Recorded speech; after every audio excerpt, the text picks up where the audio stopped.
Est-ce qu'on peut avoir la composition, s'il te plaît? Bon, la composition d'équipe, ce qui a été pris en compte, c'est les 15 jours de travail qu'on vient de faire.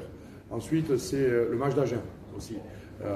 Les contre-performances qu'il y a eu sur le match d'Agen et pour certains, les performances, quand ils sont rentrés, qu'il y a eu sur le match d'Agen.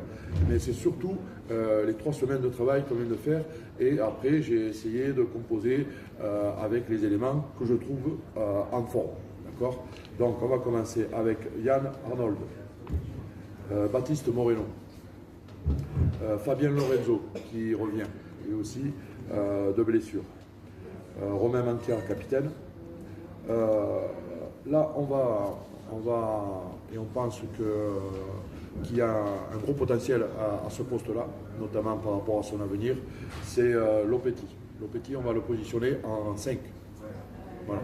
Ce qu'on voulait, c'est densifier notre paquet d'avant et aussi, vous le savez, après 3 semaines de régénération et de travail physique, il va y avoir une grosse intensité là-dedans. Donc, et il me fallait des joueurs capables d'amener et d'apporter cette puissance et aussi cette capacité à se déplacer et à enchaîner les tâches. Donc, et puis, comme je l'ai dit, par rapport à son frère, justement, donc il nous fallait le voir à ce poste-là. Ensuite, Corentin Mousquet, qui revient en forme. Il a fait de très bonnes apparitions, notamment sur les matchs à l'extérieur. Il avait montré vraiment un gros potentiel. Et là, on a voulu le récompenser son niveau de forme, son état d'esprit et son travail qu'il a effectué, justement. Et on l'a récompensé sur un match à domicile. Mais c'est aussi en fonction de la stratégie qu'on va mettre en place sur ce match-là. En 7, Ferdinand.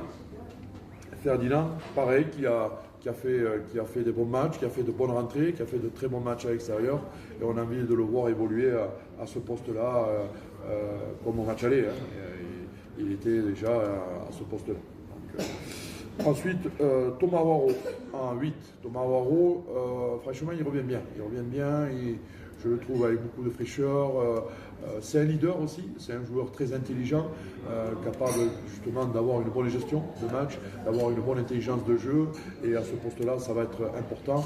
Et puis on connaît sa puissance, on connaît la puissance qu'il peut nous amener et sa capacité à enchaîner les tâches et à se déplacer. Ça aussi, ça va être important.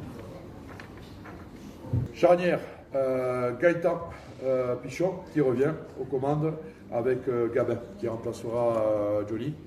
Gabin, bon, il n'arrive pas des espoirs. Hein. Ça fait 2 ans 2-3 ans qu'il est au club. Il a fait des apparitions, il a fait de bonnes performances. Il sait ce qu'il doit encore améliorer dans la gestion d'un match et c'est un très très bon joueur. Donc j'ai vraiment aucun doute à ce qu'il puisse vraiment suppléer Johnny, notamment dans la stratégie qu'on va mettre en place, dans la gestion du match, dans comment il va porter l'équipe aussi à ce poste-là. Donc je n'ai aucun doute, il a beaucoup appris et je le trouve vraiment très en forme sur les entraînements qu'on vient de faire depuis 15 jours, 3 semaines. Il est déçu de sa mi-temps à Havane, bien évidemment, mais il a appris. Il a appris et on apprend de nos échecs et j'espère qu'il va utiliser ce match-là pour pouvoir porter l'équipe encore plus haut. Donc même si à Vannes, on a bousculé cette équipe de Vannes. Pablo Patilla qui revient, donc là aussi, donc, il a subi l'opération et tout s'est bien passé et là une opération minime. Hein, voilà, donc, et là il revient bien, il s'est bien préparé cette semaine et il arrive en forme, il jouera sur le poste d'ailier. Mathis Barca en 12. Lucas Doyonard qui reprend justement son positionnement au centre. Lucas, on a voulu faire un test qui n'a pas été concluant sur le poste d'ailier, alors qu'il avait évolué, qu'il a été formé à ce poste-là, mais c'était pour pallier l'absence de Pablo Patilla, notamment sur le match d'Agen. Ensuite, il y a Paul Gadea, lui aussi, qui revient bien. À un moment donné, il a eu un petit coup de mou et voilà, il s'est régénéré. Il a été vexé aussi de ne pas être sur certaines compositions d'équipe. Et là, je le vois revenir avec beaucoup d'appétit et beaucoup de fraîcheur, surtout ça, qui va être important demain. Et Maxime Gianet qui occupera le poste de 15. Okay. On va partir sur un 6-2. On va partir sur un 6-2 avec Yann Tabarot D'accord. Thomas Agati, je vous parlais des joueurs en forme. Voilà, c'est aussi, je trouve qu'il arrive en forme au bon moment et il a beaucoup progressé, il s'est beaucoup entraîné. Donc c'est logique qu'il soit récompensé de ses efforts et notamment de son niveau de forme en ce moment et de ses qualités d'entraînement qu'il a pu faire depuis, je dirais, un peu plus que 3 semaines, hein, parce que ça fait un moment qu'il n'a pas fait de feuille de match et là il est prêt. Evra, Franck Braccio, Bilal, qui sera remplaçant.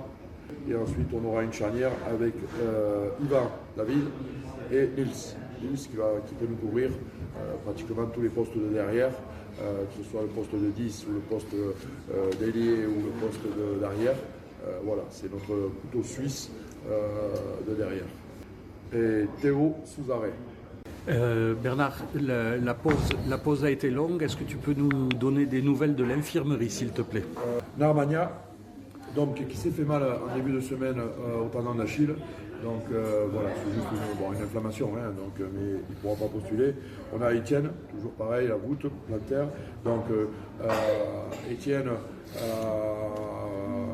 voilà, qui était en réathlétisation, mais il n'y a pas eu d'évolution par rapport à la douleur. Donc on a pris le parti justement de l'arrêter et de commencer à préparer la saison prochaine avec qui se soigne pour la saison prochaine. Donc voilà le cas d'Étienne.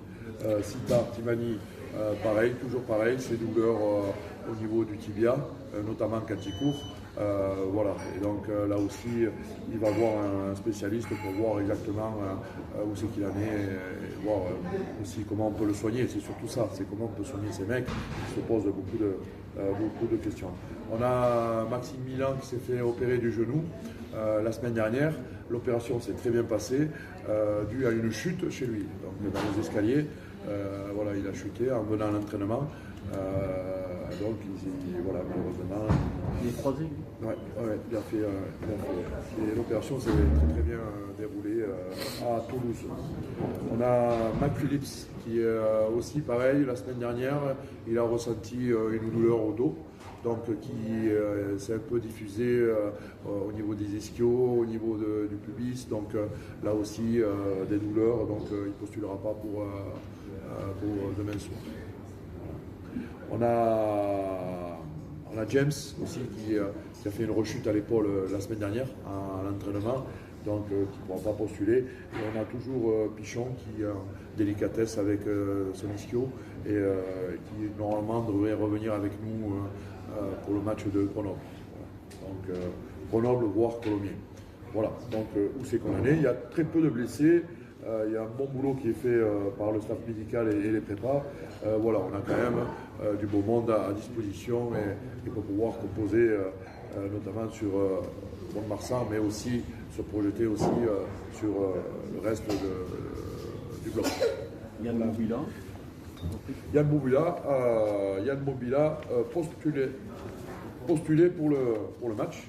Mais il fallait une semaine de recharge. Donc, et cette semaine de recharge s'est très bien passée. Donc il a repris les entraînements avec nous, les entraînements à haute intensité, les entraînements avec le gros volume, les entraînements de vitesse.